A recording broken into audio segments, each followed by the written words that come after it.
In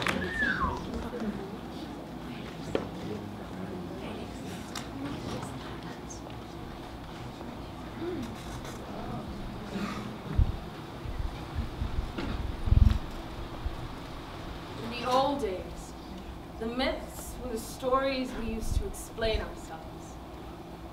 But how can we explain the way we hate ourselves, the things we've made ourselves into, the way we break ourselves into, the way we overcomplicate ourselves?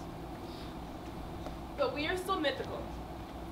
We are still permanently trapped somewhere between the heroic and the pitiful. We are still godly. That's what makes us so monstrous, but it seems like we've forgotten that we're much more than the sum of all the things that belong to us. The empty skies rise over the benches where the old men sit. They're desolate and friendless. And the young men spit, and inside they're delicate, but outside they're reckless. And I reckon that these are our heroes. These are our legends. That face on the street you walk past without looking. Or that face on the street that walks past you without looking back. Or the man in the supermarket, fighting to keep his kids out of his trolley. Or the woman by the post box, fighting with her brawly. Every single person has a purpose in them burning. Look again, and allow yourself to see them. Millions of characters, each with their own epic narrative, singing, "It is hard to be an angel until you've been a demon." The sky is so bright. It looks like a painting. But the air is so thick that we feel like we're fainting still. The myths in this city have always said the same thing. How all we need is a place to belong. How all we need is to know what's right from what's wrong, and how all we need is to struggle, to find out for ourselves what's side we're on. We all need to love, and be loved, and keep going. There may be no monsters to kill, no dragon's teeth left for the sowing, but what there is the flow of rain on the gutters. What there is the muttering knives. What we have here is a brand new mythic palette. The parable of the mate who could have been anything, but he turned out an addict. Or the parable of the prodigal father, returned after years in the wilderness. Our morality is still learned through experience, gained in these cities in all of their rage and their tedium. And yes, our colors are muted and gray, but our battles are staged all the same, and we are still mythical. Call us by our names. We are perfect because of our imperfections. We must stay hopeful. We must stay patient. Because when they excavate the modern day, they'll find us brand new inventions. See, all that we have here is all that we've always had. We have jealousy and tenderness and curses and gifts, but the plight of the people who have forgotten their myths and imagine that somehow now is all that there is a sorry plight, all isolation and worry. But the blood in your veins, it is godly, heroic. You were born for greatness. Believe it, know it, take it from the tears of the poets. There's always been heroes, and there's always been villains. And the stakes may have changed, but really there's no difference. There's always been greed and heartbreak and ambition and bravery and love and trespass and contrition. We're the same beings that began, still living in all of our fury, foulness, and friction. Everyday odysseys, dreams, and decisions. The stories are there, if you listen. The stories are here, Stories are you, and your fear and your hope is as old as the language of smoke, the language of blood. the language of languishing love, The gods are all here, because the gods are in us.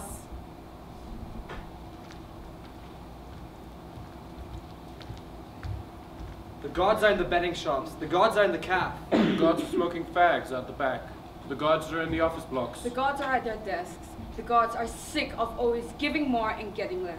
The gods are at the rave, 2 pills deep into dancing. The gods are in the alleyway laughing. The gods are at the doctor's. They need a little something for the stress. The gods are in the toilets having unprotected sex. The gods are in the supermarket. The gods are walking home. The gods can't stop checking Facebook on their phones.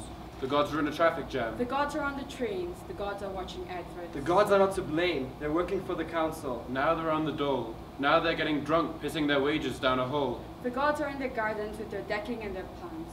The gods are in the classrooms. The poor things don't stand a chance.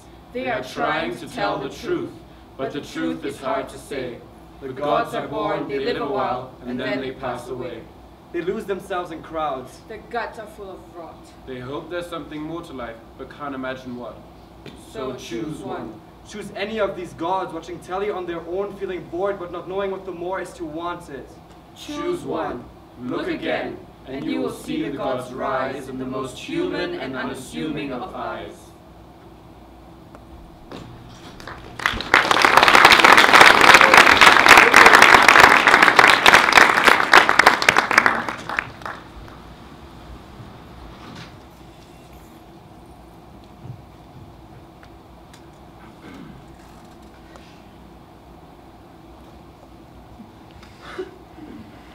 Now, focus. It's dusk on a weekday night. Kids scream and fight in the roads. Cars slow at the lights. And the young men whistle at the girls. Get sworn at. Pan out slowly. Draw back. Here, this street, this road, this house. Kevin slowly moves about. Plate down on the table, pours it out slowly from the bottom. Sits. About to eat. We see him eye the empty chair. Where is she? She's not there. He checks the pot. He shrugs his shoulders, looks down at his eggs and soldiers. The photo on the mantelpiece shows them both. A romantic beach excursion from the hazy past. Jane is beaming. Kevin clasps her hand in his, smiles out gently. My wife and I, he sighs. Feels empty.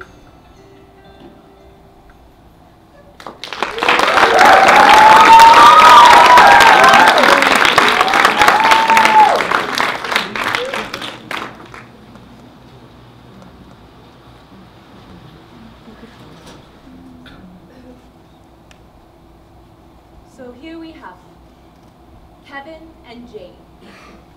Jane is bored now. She's ready for change, but Kevin don't see it. Steady and clean. The get on and get by type. Don't mention your pain. And now, meet the neighbors, Mary and Brian. She's sick of his lies and he's sick of her crying. They're sick at the sight of each other. No point in trying. They haven't been happy for years. Now Jane never knew she had a body like a forest in the rain, but she felt herself change when she heard Brian say her name. Shame, heavy in her belly and her brain, leaving her in pieces with a secret to contain. Lust, heavy in her belly and her guts. Trust, once there, now gone, all crushed. Her marriage robust to the point it was gathering dust. Then her blood grew hot with the thought of his touch, but it's no big thing. It's just a crush, right? Just one night. It can't be love, but nights, weeks, months, it's good. She's such a fool. She hates the things she does. She tries to put a stop to it, but woke up in a fever. Sick for loving, she cannot sit still. She's getting changed. The panic, the thrill, the chill. She's lipstick in the cab. She's at the hotel bar. She's had a couple now, smiling, touching. Tonight we are not wives or husbands. Tonight, just us. Just this. Just crush me. Finish me. Tonight, man, love me. Poor Kevin. See him dignified, steadfast, head down. A monument to the cavalry of men who would never let down a friend. His eyes, strained from staring too long at the chair while she gives herself away, and he knows it. He feels it all day, but can't say. See him. Majestic in smallness, quiet, no fuss. The boulder that won't budge, it crumbles inside, but it stays robust, supportive. Kevin, your altar is covered in moss, the inscription distorted. Embossed long ago, it once said, "Stay true even if others do not." He breaks through the rock of his silent self-loathing, climbs into his clothing, and heads off to work. No one told him to live life this way, but this is his calling. No chaos, no excitement, not romantic enthralling or frantic, not falling, head over heels, just clawing one hand at a time up the precipice, fighting for breath. Kevin. A God who knows better than most how to settle for less.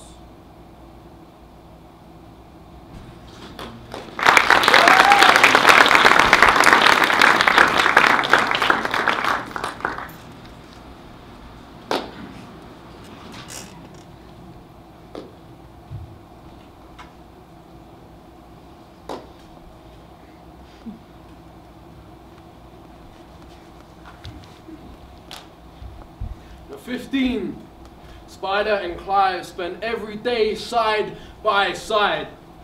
See, they wear the same jacket. They even walk with the same stride. When Clive gets in trouble, Spider's never far behind. Now at 17, Spider sees a girl she likes. She's smart, she's pretty. She's doing her A-level, she's gonna go to uni. Mate, what the fuck am I gonna say to her, man? Like, whenever I see her, she makes me feel stupid. Stop being a pussy, bruv. Just go talk to her. Ask her how she's doing or something. Hands in his pocket. Spider nods his head frantically and walks up to her casually. With his best gravelly voice. He says. Right? What's your name? She said. Gemma. He stands there for a second. He feels his whole world change. He hopes she does too. And he stands there for a moment. Right, Gemma? Well, no. I don't know, Tuesday up for a fag or something. Gemma laughs. She's never seen a stranger or more desolate fella. Poor Gemma can hardly hold her shit together. She grabs her best friend Gloria by the arm and they just walk off laughing. Spider feels like a right dickhead for even asking. Now gripped by an anger and a sadness that is all new to him. He approaches Clive. But for once, I don't give the boot to him. You see, instead he says, Spider mate, people are muck. You fuck them or they fuck you up. We don't need girls or anyone. We're stronger than everyone. It's you and me, pal. Us against the world. So they became the bad guys. Angry, disenfranchised, man-sized, punch-happy fists, sad eyes. See, if you see them strolling down the streets at night, hoods up, your skin will prickle with terror and you'll walk away quickly. But they know love, though, and they know laughter. Know each other. As brother, as friend, as father. Two starving mouths ready to devour the city that raised them, so sour. A hunger that endures but never sleeps. A hunger satisfied every night but every morning restored. You see, in the old days, it would have been warriors. Swords singing the names of the throats that they'd opened. But in these times, they're on the street smoking with nothing to fight but fighting itself, saying, it's you and me, Spider. Fuck everyone else.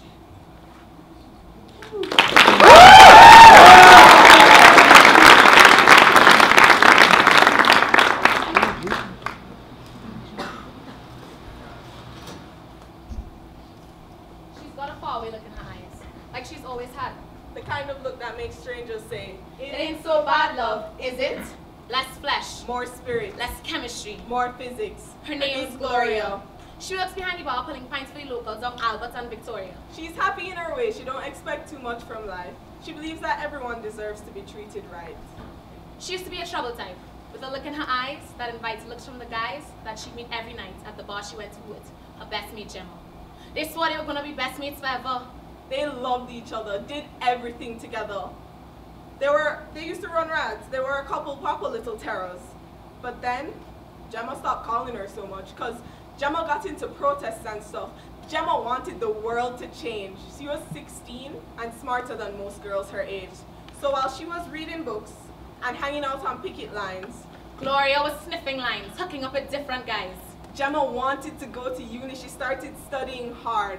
And then the two of them just drifted apart.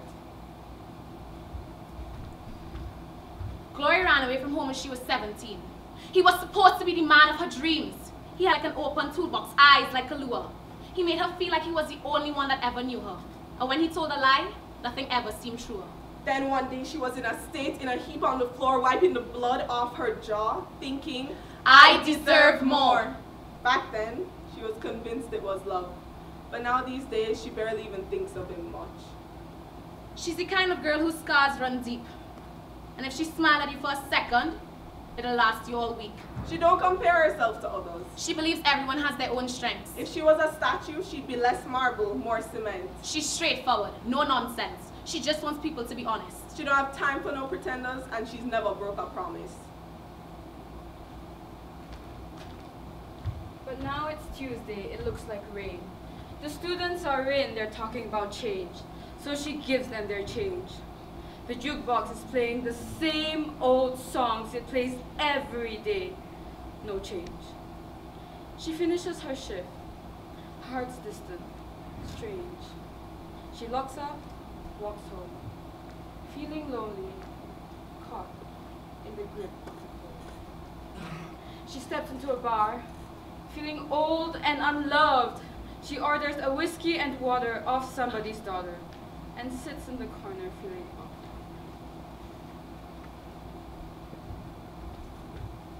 Tommy's not walking. He does it most nights. Absorbed in the sprawl of the city, he shivers. He feels like a Spartan in Troy. He feels like his heart is destroyed. Lights on in the bar across the street. He checks his pocket for his wallet and pushes through the doors. He leans against the bar and stares at the spirits. 25 now, somewhere halfway between non-existent and infinite.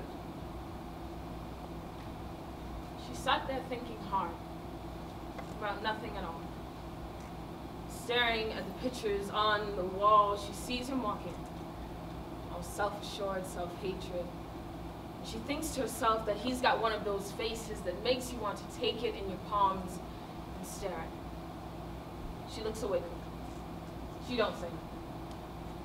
He turns from the bar, notices her hand around the glass, struck dumb by the grace of them, desperate to say something. He wakes up beside her, watches the shape of her, breathes in the air that she breathes out. The world's as vast and as small as this bed, these four walls. It's as if, other than this, there's nothing at all. He likes the morning best, the warmth of her cheek on his chest, the lights through the blinds, the patterns it makes as it falls to the room, like it's drunk. The way he can't find new parts of her body to just hang out with. Her torso expands and retracts with her breath. Overcome, he runs to his desk and sketches a scene. The hero at peace with his queen.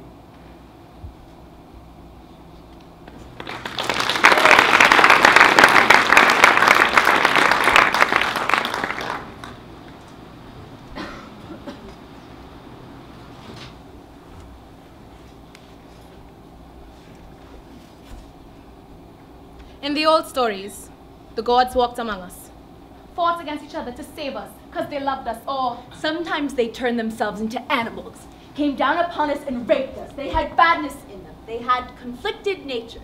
They felt what we feel. They were imperfect and faulted, and if we excelled, we were by them exalted. But now we have distant pinups, untouchable, shining. Advertisements lying with their hands on their hearts as we gaze up at them smiling. But I don't want a man of the people to talk. I want the people to speak for themselves and love and be peaceful. Or if not, incensed to anger, barbarity. I want humanity. I don't want this vacuous cavity ripping the bowels out of our capacity for quietly excellent acts. Small heroics. Everyday epics.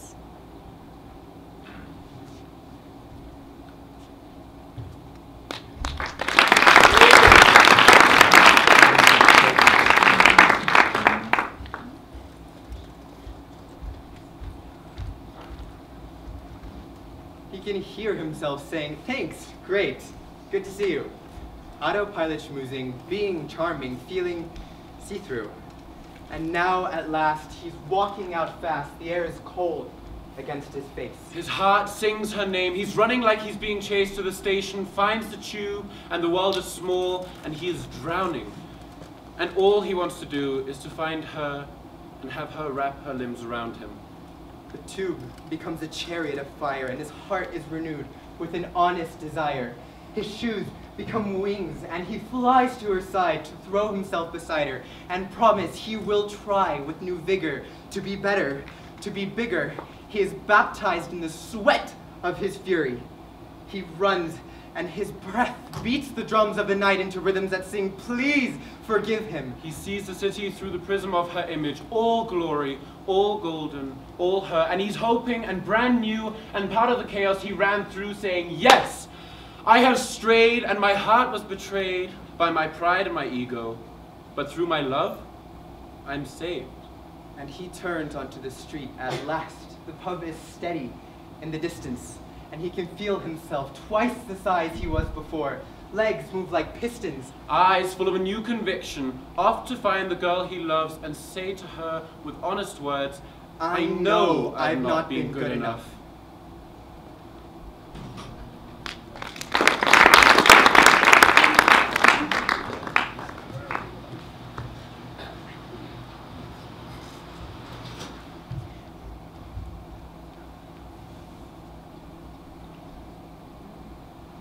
She felt the atmosphere turning. She's known trouble all her life. She can spot it from a mile off, in the way a smile drops from off her face. Clive's breath is so bad that she can taste it. He stares at her. She stares back. Their stares are weighted, as they waited for a sign that the time had come. And then it came. Clive pushed himself upon her, eyes full of agony and shame. She felt his hatred. She felt his hand at her throat, and it was ancient. Spider's breath was coming hard. He was watching from the door. As Clive pushed her against the bar. And threw the glasses to the floor. He was swearing at her and at himself. She looked him in the face, intent on discovering some tiny hint of grace, some snatch of goodness, but there was nothing. Only cheeks puffing. She could feel him rubbing on her. A scream gathered in her stomach. And she heard it coming from her.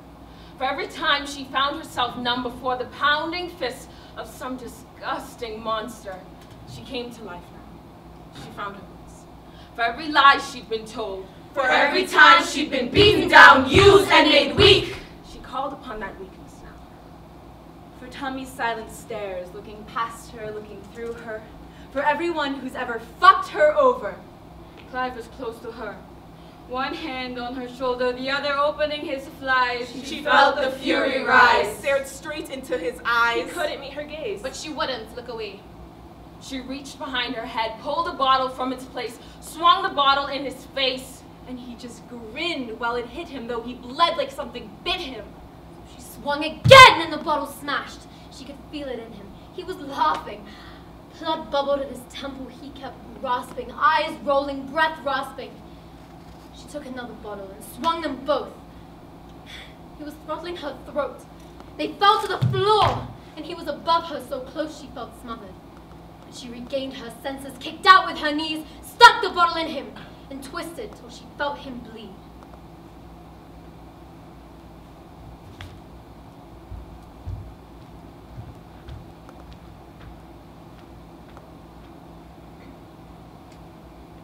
Tommy got to the pub, found the door locked, went round the back and he knocked. It was open. He went in whistling. And that's when he saw, Spider by the door, Gloria on all fours, Clive on the floor. Her eyes were all forced and she let out a roar. He saw a rage he'd never seen before. frozen to the spot, summoning the heroes he used to draw, but his supermen abandoned him. The shock of it anchored him. He couldn't move a muscle. He felt like he was dreaming, found himself weeping to the sound of her shrieking, but unable to move, he was stood there, invisible and useless. As glory burned brighter than any of Zeus's daughters, the fight in her eyes was inspiring. He saw her, the quiet resolution, the timing, the steadfast compassion that kept her beside him. He saw her as if for the first time, fire in her eyes, shining. She was silent now.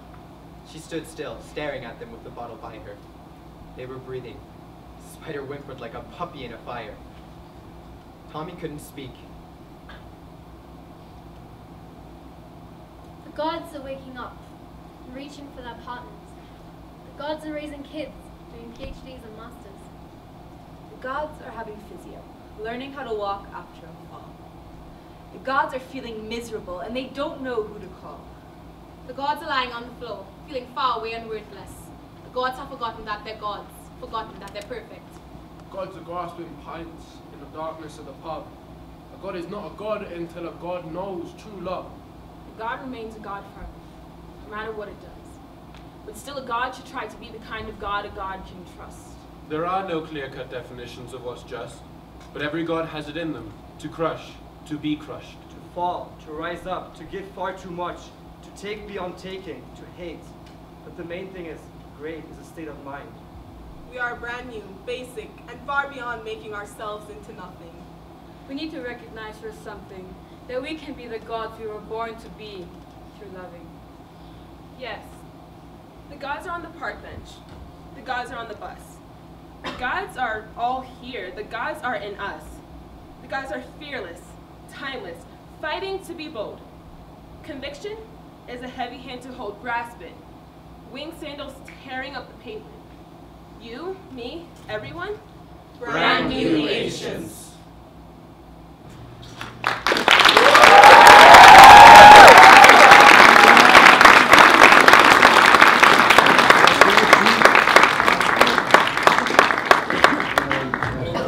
Hi. So that was very peaceful.